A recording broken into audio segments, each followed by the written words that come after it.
What's up, listeners? Hope everyone's feeling great. We are back with episode 4 of Sundays with Allure. But first, we have our hosts, Hate. What's up? Sahil. What's good? Shaylin. What's goody? And I'm Rishi.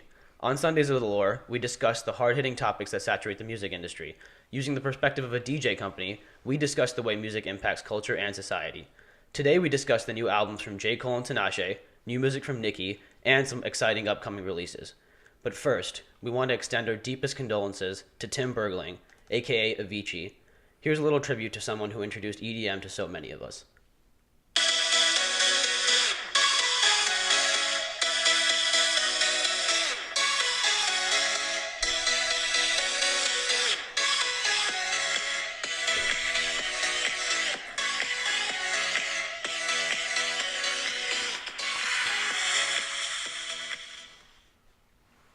And there it is. A great artist, a great man. Rest in peace. Yeah, honestly. That was Levels by Avicii, if many of you didn't know. Just a little story. That was actually the first EDM song I've ever heard. This was back in high school. I had no idea what EDM was, and someone just showed me the song Levels by Avicii. I was like, I have no idea what an Avicii is. That sounds like some really good food. And then they showed me the music. Yeah. And honestly, I fell in love. And from that moment on, it's been EDM forever. Yeah, I mean, I know he was very underrated. A lot of people gave him, not beef, but a lot of people were a little skeptical about whether he had more contributions past Levels, because Levels obviously lasted a very long time. The hype lasted very long. It's still getting played. So it was very overplayed at one point, and also some people were like, okay, is he going to come out with any new music? And then, he took a very different route with, he kind of, dabbled in country a little bit too. And so what was good about him was that he didn't produce that much work, but when he did, it was almost always a hit. So, I mean, he made his contributions, even though a lot of people didn't recognize that. I think the reason why people were thinking that partially is because 2 years ago he said that he was going to stop doing tours. He did 800 shows, and then he stopped doing them because he was having anxiety attacks, and he was partying way too much. So I think he just wanted some time for himself and to really focus on what he loved, which was making music for us. Yeah, I mean, it's obviously sad to see an artist of his caliber to be suffering from mental health and all of that. And especially, I think he was 28, right? 28 years old, yeah. Yeah, so obviously he was at a pretty young age. So it's obviously a big loss to the music industry. It's unfortunate. We think about these people as such great artists, and that's what we think about them. But they're all vulnerable. They're still people, and mental health affects a lot of really great artists. I know J. Cole has talked about it, which we'll talk about later. Logic says he has mental health issues, and these are just the rappers we're talking about. But yeah, and that's just because my knowledge is generally limited to rap. But I know that there's plenty of artists who suffer from this issue, and so we need to make a better effort to consider that in the future. Definitely. And I would say, I think the best part about all of this is that I noticed that as soon as the news was released, people were talking about it all over the world. The songs were getting played all over the world. So, his impact was obviously global, even though I guess it didn't seem like it at the time. So the good part is that, as he passed, he was recognized everywhere. Yeah, absolutely. I think his songs were all over the radio, and a lot of casual listeners didn't really realize who he was. You hear the songs like, Hey Brother, Wake Me Up, and people today, now that he's passed away, they're like, that was Avicii. I had no idea that was his song. Yeah. They didn't realize the contributions that he made just because his music was so easy to listen to from so many aspects of life that, it's all over the radio, but you never realized it because the radio doesn't tell you who's playing what. Yeah, nonetheless, super underrated artist, and Absolutely. Obviously we're all sad to see him go. Rest in peace, Avicii. Rest in peace. For sure. Thank you for everything. So, All right, on to the next topic. We got J. Cole, new album. Yeah, I know it's been talk of the town the last couple of days, so Oh I know there's a lot to talk about. I'll let Rishi take the start because I know you have a lot to say. I've been waiting for. I know the world's been waiting for a J. Cole album. He's another artist who takes so much time with what he does. I think he makes an effort to wait for inspiration as opposed to trying to force it, which is very good in my opinion because it shows his music. I know a lot of people had a lot of critiques about his last album, and I think that he definitely took those into account on this new project. I think that the sound is much more upbeat, much more digestible for somebody who wants to listen at a party or something like that, as opposed to For Your Eyes Only, which was definitely kind of. I know a lot of people found it very boring. I mean, I'm I'm not really sure if I would connect with the party vibe with this album. I was going to comment on that. But I will, like you said, he's very clear with what he's trying to say on this album. His lyrics are very blunt, straightforward. He's not hiding anything. I wouldn't go as far as to say like he has a bunch of diss tracks, because he is talking about a lot of issues that are prevalent now.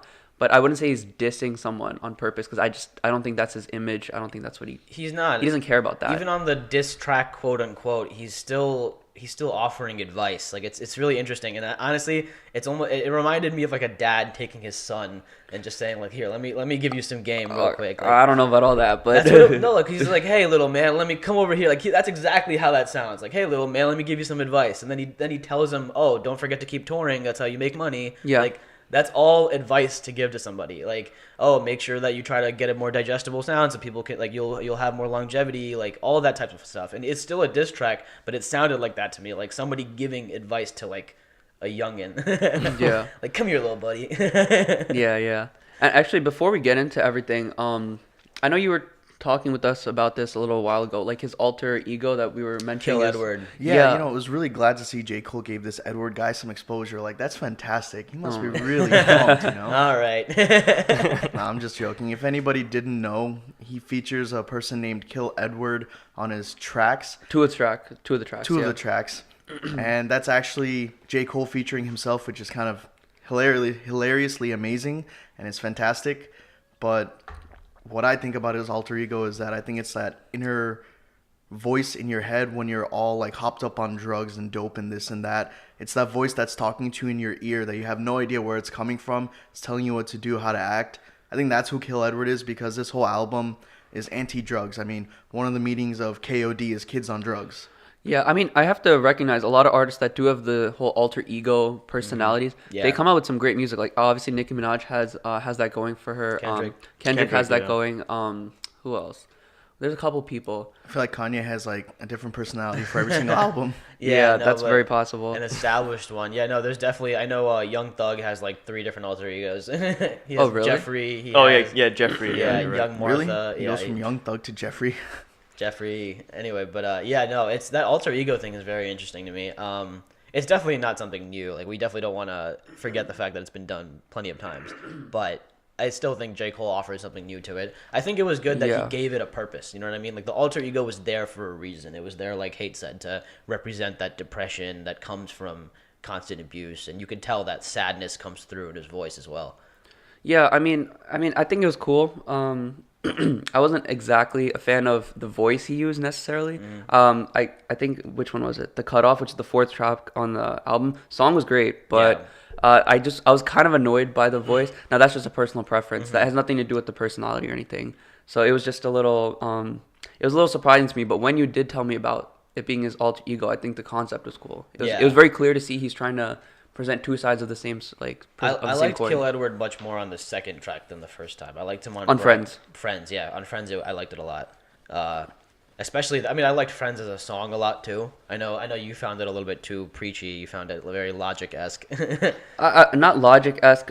It was a little preachy, and a lot of people think that J. Cole is a little preachy because he always like tries to speak. He really doesn't care too much for making the pop hits, which is what makes his character. But I mean, one of his songs was just pretty much about Instagram and how everyone looks at everyone through the lens of what they're seeing on their phone. You know, you're looking at someone's highlight reel, and that causes a lot of depression because you're like, this guy's always going out, he's always partying, he has so many friends. But you're seeing the 15 minutes of his day that he's doing something. You don't see the other 23 hours where he's just sitting there on his phone in his bed just chilling out. Like, you don't see that part of people's lives. Honestly, it's a serious, like, the phenomenon is much bigger than it seems. Like, the people living behind their phones on Instagram is a separate issue in itself, because there's a lot of girls and guys both, posting both stories and things on their newsfeed that are presenting like an artificial life that they're not really living, or one that's just super exaggerated. And it's making forget artists and all of that good stuff, but just in general, the general public, there's people who are thinking they're not good enough because all their friends, like quote unquote friends around them, are doing things that are so cool, but when it's just them like staging half of their life. Everybody, all of these things are so inherently flawed. Like, you see these perfect moments on Instagram. How do you know that couple wasn't fighting that whole trip? Like, and then, No, that's, yes, you know what I it's a mean? serious Like, thing. they could be having serious issues. They could honestly hate each other, but they'll take that one picture just to convince themselves and everybody else that their life is perfect. Exactly. You see, like, that Instagram model take that picture, but you don't know that he or she took it 60 times before it got the perfect one. Yeah, exactly. Or the fact that she's been like hurting herself and her health while trying to get that one picture to come out perfect for like But the honestly, whole world to see. Like, that's what actually what I loved. Like, that was one of my favorite parts of this album, because when you're doing an album about addiction, it's very easy to do drugs and alcohol and those types of things, because that's popular, you know, like that's what addiction is in our minds. But this is a different form of addiction entirely, and it's not one that's very talked about. It's talked about, but I don't think it's taken seriously. Exactly. Because people realize that it's not a mystery that people are super glued to their phones. I'm super glued to my phone. My phone is practically chained to my hand. Yeah. You know, and I mean, we know. No, but it's a thing, like, because I constantly have either emails to check or something to do on my phone. Mm-hmm. And if I'm by myself, then I'm 100% on my phone. Yeah, for sure. But it like slowly tethers people to their devices, which, I mean, I wouldn't say that's a big deal, but the whole artificial life thing is the issue, that people are hiding behind their phones, acting like people that they're not. And so people aren't really utilizing the devices in front of them for anything productive. It's usually for other reasons. It's also, oh, sorry, were you going to say something? No, I'm just going to tie this back into the album, that, you know, it's obviously that he's talking about like a serious issue here, and he's presenting it in a good way. Oh, for sure. And I love the way he did it, where like it wasn't like Friends, where he's telling you what's wrong with you. He was taking it from the perspective of somebody who's actually in a relationship like that, and like what it feels like to be constantly like, oh, is this person going to answer? Is this person going to like my picture? Is this person you know what I mean? Like the anxiety that comes from that. And that's what he was talking about. And I thought it was just really well done. So I would say, like, just a couple minutes into this conversation, one comparison I wanted to make is, I know on our first episode that we talked about Logic? Yeah. So I would say there's a very strong connection between Logic and J. Cole here, because Logic on Everybody had a big goal to send out a message, whether it be about suicide, depression, other issues, very similar to what J. Cole's talking about. Mm-hmm. Now, what do you think about the presentation of the two? Because Logic had his way of presenting it, and Logic has his whole style, where on his tracks he'll like say the same thing but from different people's perspectives. Mm-hmm. Like on 44 More, he was talking from the perspective of like his kid, and stuff like that. Yeah. So, and you know, J. Cole kind of does the same thing, where he's talking about big issues from different perspectives. Yeah. So I wouldn't say who do you think did it better, but what do you think about this presentation of like real life issues versus the way Logic did it? I think this was far more focused, in my opinion. Like, I think he took a flaw in life, which is addiction, and numbing the pain, and then he ran with it. Whereas the critique I've always had about Everybody in particular, that Logic album, is that it doesn't talk about something deep enough. It just touches on a whole bunch of different topics. So you think it was very surface level? Very surface level. It touches on anxiety. It touches on depression. It touches on race. He did his best to encapsulate every issue in the world into one album, which is physically impossible. You cannot deeply dive into a topic without actually, you know, spending 12 tracks like Cole did on it. You know what I'm saying? And so that's what I prefer about Cole versus Logic. Yeah, I think that's very important, because you saw on Logic's album, he's talking about everything, like you said. But on J. Cole's album, you see that, you know, he goes into photograph. He's talking about what I think is like Instagram, Snapchat, all those stories and stuff. And then in 1985, he starts talking about SoundCloud rappers and how everybody just wants to see them doing crazy stuff, getting tattoos on their face, you know, destroying basically any chance of a life after 30. Yeah. Just so they can look at them on Instagram and be like, yo, that's awesome. This guy's living the life. You know, this guy's doing all this stuff that I wish I could do. They're having all these people living vicariously through these 6ix9ine people, like Lil Pump, all these people who are absolutely insane. This guy has like 3 different colors of hair, like tattoos on his face. But those are the people he's talking about. And like I said, he's not dissing them on purpose. He's trying to let them know that you do what you want to do, but do you understand like the impact you're having on like, it doesn't matter for us because we recognize what's real and what's not. But these like 12, 16-year-old kids who like don't know any better, they're listening to him and they think they're like, Yeah, they like think they're black. Oh man. Like I mean, like you said, honestly, honestly, it comes down to that. They just think they are who they aren't. Honestly, it's those type of people that are the reason why so many white kids and kids of other ethnicities think it's okay to use the N-word like flippantly, like everywhere they go. Like I mean, yeah. Honestly, that's what it is. It's because they see these people and they see like, oh, these guys are just like messing around. There's no seriousness here. I can just use this word, like all those things. And see, that's the problem is that like. For example, my sister, she does student teaching for 5th graders, right? Yeah. And these guys, they literally ask her, like, do you know these artists? Do you know Lil Pump? Do you know Tekashi 69? Yes, like, that's you're in so 5th bad, grade. man. Like, yeah, I listen to Lil Wayne in 5th grade, but the way these guys are rapping about things, they are open with anything that's happening, and it's ruining the minds of the young kids. Do you think that's like a clouded mindset? Because you said Lil Wayne, right? Lil Wayne didn't exactly have any... like his message wasn't exactly any better in my opinion. Like, it wasn't any better, but I feel like it was for the time period it was set in, it was different. Like it was acceptable. It sounds like you're looking at it through rose-tinted glasses. You're looking at Lil Wayne back then like he was better than he was. But the way I see it is Lil Wayne was the only one who was walking around with tattoos on his face, drinking codeine with Drank and all that. And talking Today, about it so every other SoundCloud rapper is talking about codeine and doing drugs. But in the same sense, like I agree, the population of rappers representing this type of person is higher. But at the time, I remember like our parents would be saying the same thing, like, "Oh, why are they listening to all these artists with their pants that are half down?" Like the style now is whatever it is now. But I feel like maybe we are just a little biased, just to throw it out there. That's tough to say since all of our parents are immigrants and they have a different mindset. I mean, I have a lot of friends whose parents grew up here. You know, they're American citizens from generations back, and they didn't even care what their kids were listening to because when they were growing up, they had those type of reparation movements as well. Yeah, I mean, like I said, like when we were listening to that kind of music back, even in high school, middle school, my parents would be like, "What are you listening to? What is this?" Yeah, like for they wouldn't say it's garbage, but they'd just be like, "You listen to music like this?" Like just the fact that it had curse words in it would be a big problem. Exactly. And we're looking at it the same way. They're like, "Oh, these like Lil Pump, not to take shots at Lil Pump, whatever it is."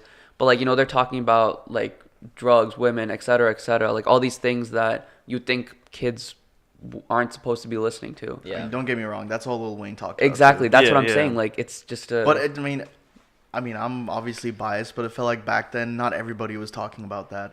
At least not as graphically. Back then, J. Cole wasn't dissing them either. So there's that. All right, so I want to clarify something there for the listeners who don't know. Like, so J. Cole did this on the track 1985. It's the last track on the album. Yeah. Also the intro to his next project.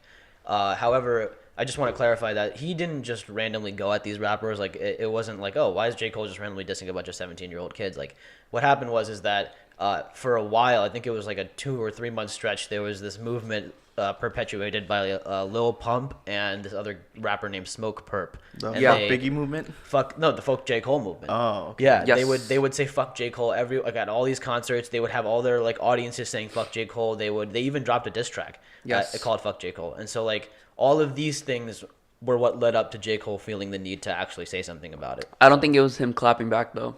I think he was just... He said it though. He said it in the song. Yeah, but I think he's just like, I know what I'm talking about, you don't. Like, and also he has so much more respect than they do. Like, dude, it's a mature clapback. It's a mature clapback. Yeah. Exactly. It's the most mature clapback in the world. Yeah, but he does it in a way that people actually care about. Not just ranting like F this artist, F that artist, just because we're dissing you. Because he's just mad that J. Cole has something to say, and all they can say is Gucci Gang 50 times. Like, and you know what's funny? Right after this happened, Lil Pump went on his Instagram, and he was like, oh, you just a 17-year-old. You're such a, like he was like basically ridiculing J. Cole for dissing him, which is hilarious to me because you started it. Yeah, you start. Yeah, I saw it. I don't think he was trying to diss them though. I think he's trying to tell them, you guys are living off the hype of SoundCloud. Yeah, You're doing all this, but what's your legacy? What happens after your 15 minutes of SoundCloud fame are over? Yeah, but you have nothing else. That like as soon as this happened, Lil Pump and all those other guys definitely got their feeds flooded by J. Cole killed you. J. Cole killed you. Honestly, I wouldn't even be surprised if he didn't listen to the track.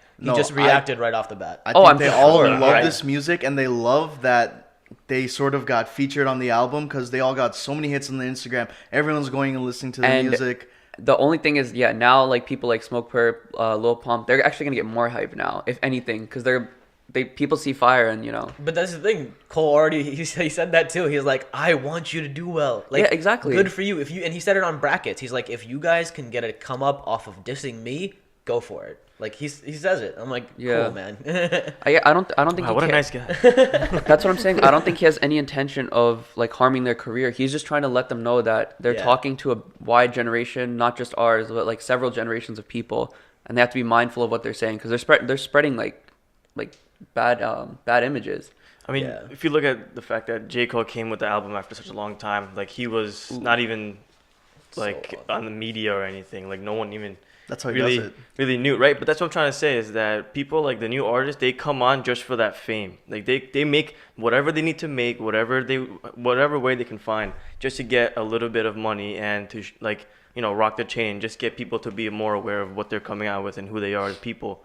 But that's why J. Cole is more respected, is that he puts out music because that's his thing. He wants to deliver a message in his own way and with his own production, and that's exactly what he did. He's also unapologetic, though. Yeah. Mm-hmm. He has no one to apologize to about anything he says. So from the beginning, from when he started making music, he put the music out and he didn't really care what people said, and he was always good though. Like there's never a bad Cole, knock on wood, but like there hasn't really been a bad Cole yet. There's some tracks, obviously his last album wasn't as recognized, but like he's always been Cole. So yeah.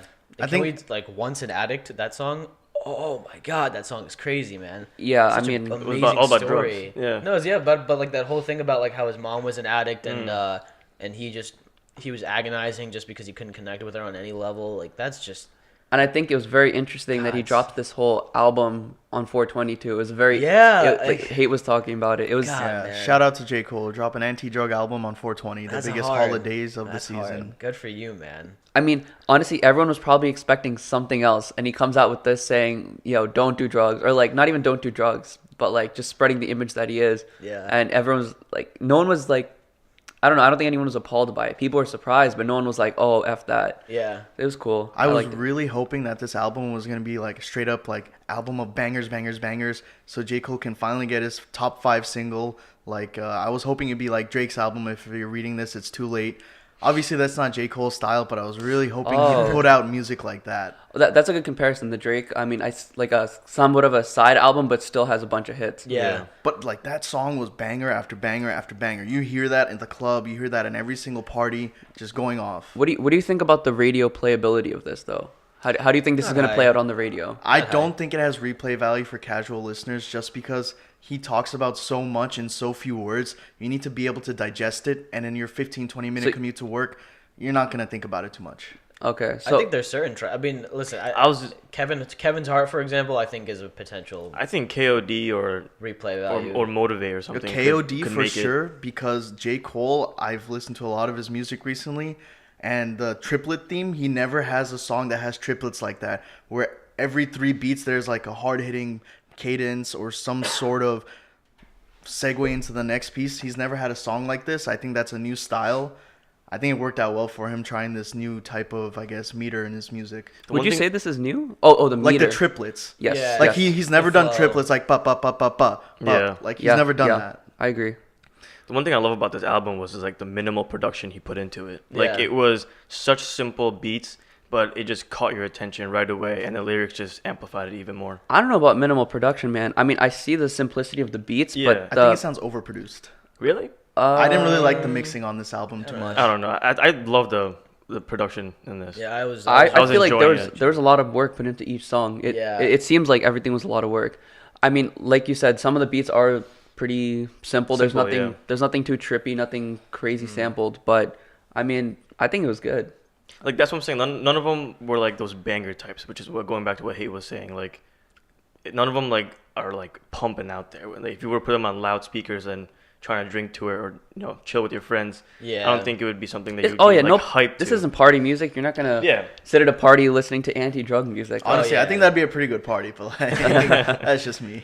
Yeah, I mean, it's cool. I still think it's great for casual listens. It's definitely not a once-over thing. I listened to this several times already. I've heard it so many times now. And I can like you said, this definitely has like playlist status. I will add this to my playlist. Yeah, and listen to it. It's also got vinyl potential too if that comes out. I like. He released it on CD and MP3. I did not see anything about vinyl.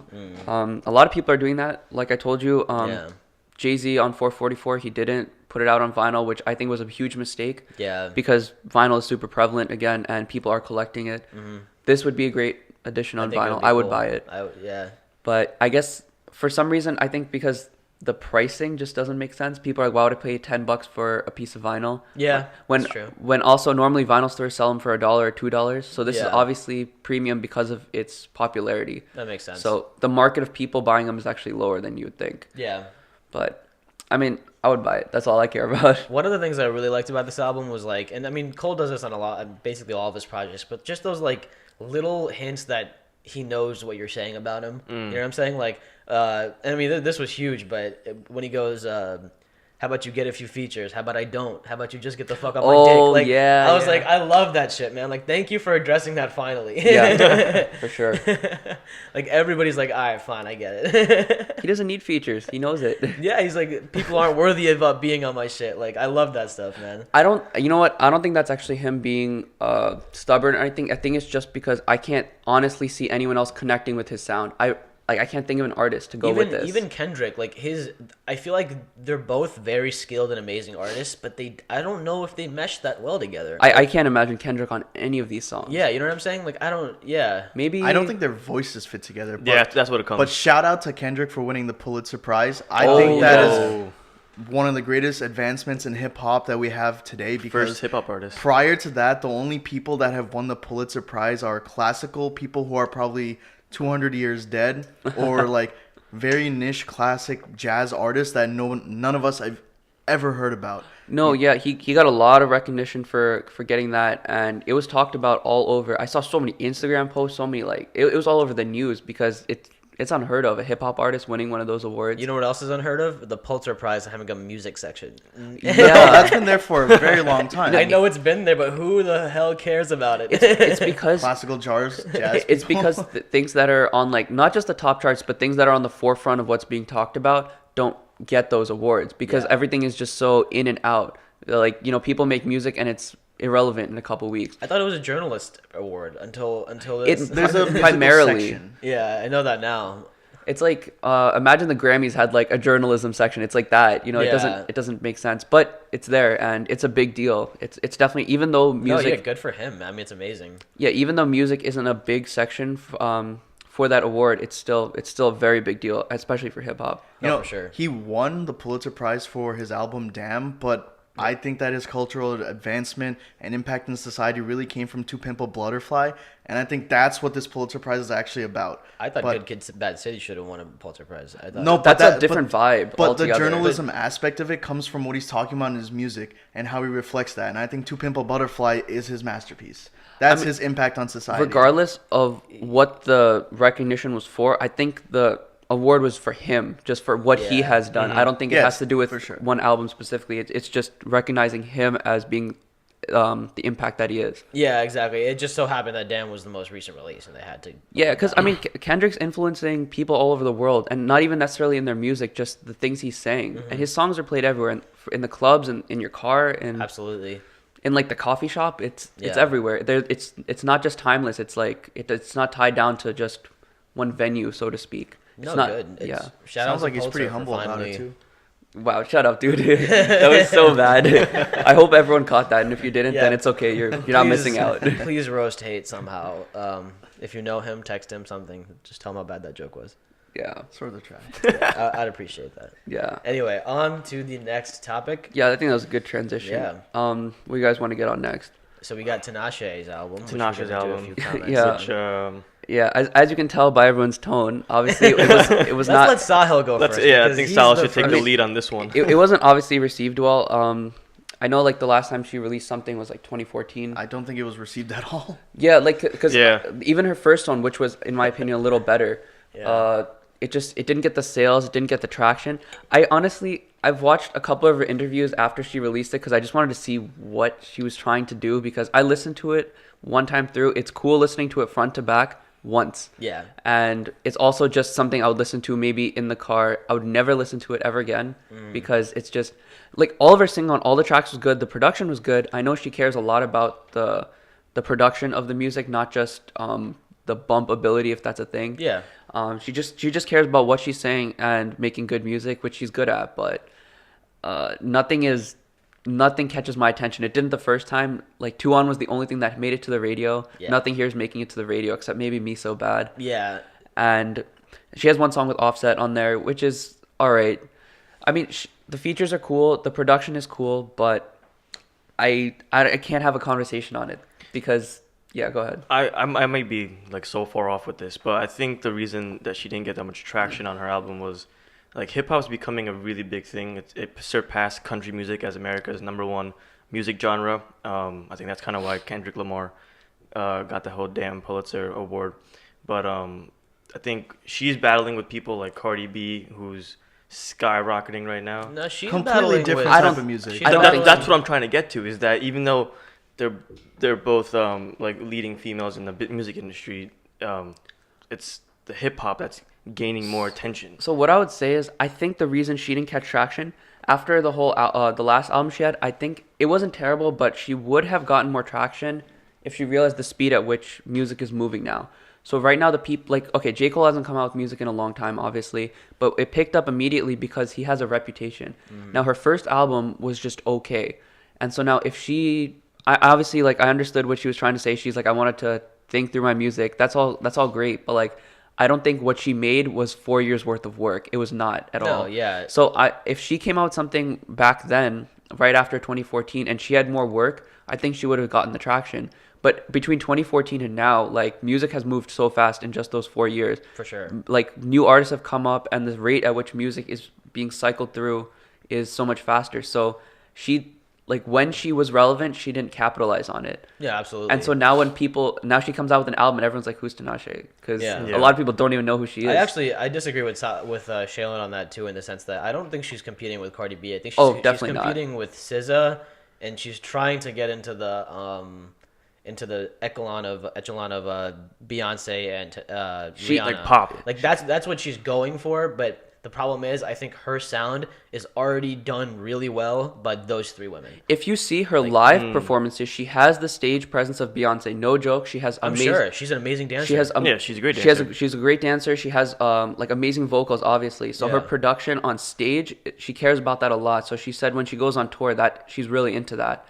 But I just wish she took a little more time to formulate her music. Not that it's not good, but it's just I like her voice, but nothing makes me want to listen to it again. Yeah, that's what I said. I think she doesn't have something that separates her from her contemporaries. Like, and she has big like SZA, Beyonce. Like, come on. And it's hard to compete with them, but like they're just on such a like they have such a distinct sound, each one of them. Like I said, they capitalized when they needed to. They came out with a bunch of new music when the time was right. You know, Tinashe actually wrote a lot of. There's like 3 or 4 songs of Rihanna's that Tinashe has written. Like, yeah, like I said, I've seen that. Yeah. She's not without talent. It's just I think maybe didn't play her cards her right. style. As it turns out, her marketing firm is not very good because nobody knew her album came out. Yeah. There was no hype surrounding it.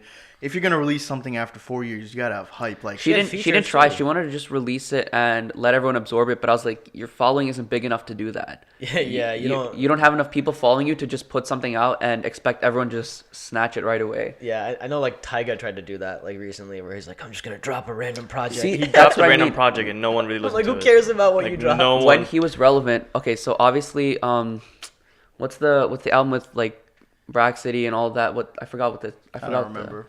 But whatever album that is, I totally forgot the name of it. But that album, he capitalized right there because he made like, Well Done 2, 3, all of that, and those picked up traction as well. He disappeared for a while. He comes out with Well Done 4, and everyone's like, who the hell is Tyga? And he also sucks now. So Yeah, I haven't heard a good Tyga song in how. that's what I'm saying. So it's all the people that capitalized when they were hot, and which is what Cardi B's doing, which is why she's gonna get the fame that she obviously deserves because she made the right move. Yeah, for sure.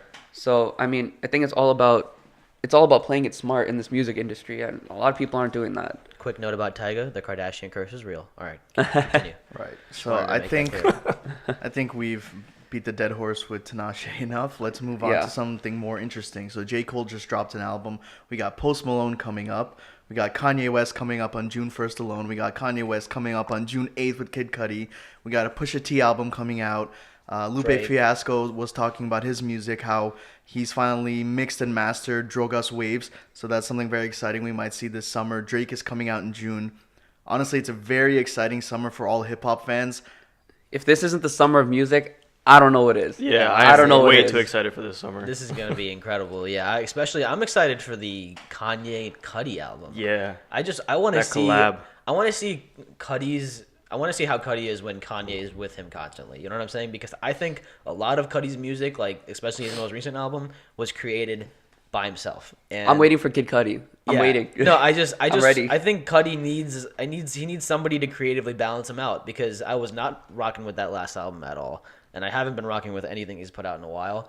But yeah, I just think that him with Kanye could potentially create something great and bring Cudi back to what we remember him as. I think Kanye can help him stop becoming a stoner music guy.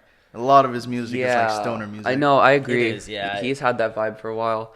The Kanye and Cudi, I'm excited. I'm very so excited to hear something like that. Honestly, it was pretty funny. I saw that tweet Kanye put out. I don't remember exactly what it He- says, but there was my God. like a 75% chance that Kid Cudi had no idea that he was doing an album with Kanye, and that was the first time he heard of it with the rest of us. So in case everyone doesn't know, make sure you head over to Kanye West's Twitter account and look at his recent ranting, because he's had a lot to say. I don't know if you It's guys have very, it pulled up. very entertaining. Actually, as of 19 minutes ago, Kanye West wants everybody to know that they should question everything. Yeah, I mean, Only Kanye, man. he disappears not disappears, but like he doesn't say much on Twitter usually, and then all of a sudden, a couple days ago, he just decides to go off on a ranting storm. And I don't remember. Do you have any of his tweets pulled up? Or- Yeah, There was like 8 tweets. He's like June 1st, June 8th, June 16th. Like what? Like So- the world exploded for a good hour. So basically, Kanye, he has this thing where he gets off of Twitter for the most part. Like he'll tweet every now and then, but he kind of just ghosts himself, especially when he's making an album. Yeah. And then you know an album's coming when he starts going on Twitter and just goes off. He just starts saying a bunch of crazy shit, and then he'll announce an album. I know with the last promo that he did on Twitter, he changed the name at least like 6 times, I think. And it was great, and it was so perfect, because every single time he changed the name, a publication had to write an article about it. So every single time that happened, he was in the news again, and in the news again, in the news again. And so everybody was like, it was guaranteed you were going to know that this album was coming out, regardless of what the fucking name was. Just on top of that, he re-released The Life of Pablo like 3 times with 3 different set lists. I still have the old one, so whenever I'm talking about Fade and Styles plays Fade, I'm like, dude, that's not the right song. And I'm like, oh, we have 2 different versions of the album. Yeah, that's very true. So I have the tweets that he had put out. So we said Pusha T's not going to be on May 25th. Tiana Taylor's going to be on June 22nd. And then the Cudi and Kanye's group is called Kids See Ghost. Oh my God. I don't listen. We can do a deep dive here, but I don't understand what that's about. Yeah. I don't think Cudi knew what was coming. My album is 7 songs. That's what he said. Oh really? 7 Yeah, songs is 7 kind of songs. short. Like, Yeah, but 7 Kanye really good songs. You know, I'm kind of curious. Whatever happened to that album? He said he was gonna disappear in the middle of Wyoming in the mountains and That's come this back. one. I think it's Is this that one. this one? It's this one probably. Wow, that was like a year and a half ago or it something. is this one. Let's see what happens. I haven't heard from Kanye in a while, but honestly, we did the Kanye bracket last week, and I don't know how much more his discography can handle. There's so much music. I don't really know if people can ingest all of this, but I don't care. Regardless, I'm excited for it. It's inevitable, but I really hope he stops making music before it gets worse, before the quality really deteriorates. Because I've seen that happen to a lot of artists, also known as Eminem, where they keep making music, trying to stay relevant, and it ends up tarnishing his reputation to me. Yeah, I mean, let's see what he does with these next 2 albums. I think that's going to set the course for a lot of music going forward. So let's see where all of that heads. Absolutely. All right. We hope you enjoyed our podcast this week. I think we had a lot of fun. We talked about Drake. We talked about Kanye's new albums. We talked about Kendrick. And we especially talked about J. Cole. By the way, that's Rishi's favorite artist, favorite album. Please roast him in the comments. Yes. The term that we are using is J. Cole Dick Rider. That is the term that you should use if you're gonna That's the term. hit us up. Yeah, What the? Yeah. that's great. And that is Sundays with Allure. We hope you all had a great time. And that's us signing off. Thank you, everyone. Peace out, guys. Peace See ya. out.